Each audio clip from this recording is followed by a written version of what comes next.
mo? Pwede ba? Layuan mo nga ako!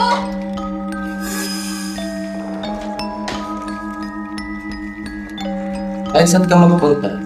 Kaya tawag mo siya. Tsaka, ikaw naman itong una nang gabala sa akin sa pagtinatong farm. Ano bang ginagawa mo doon? Bakit ka nagbibideo?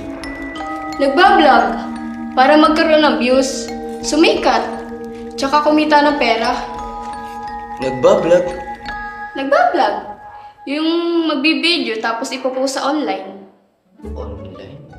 Ah, internet! Oo, internet! So, artista ka? Hindi!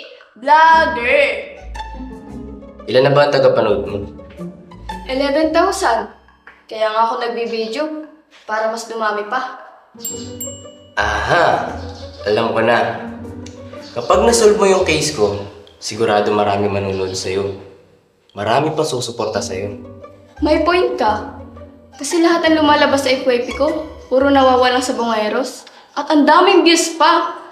Kaya sigurado ako pag natulungan kita, sisikat din ako. Dadami ang views ko. Sige na, pumapayag na ako. Go na! Deal.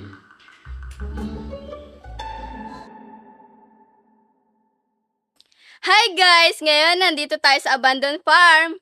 Ang sabi-sabi, meron daw multong pagala-gala sa lugar na to. At yun ang aalamin natin ngayon.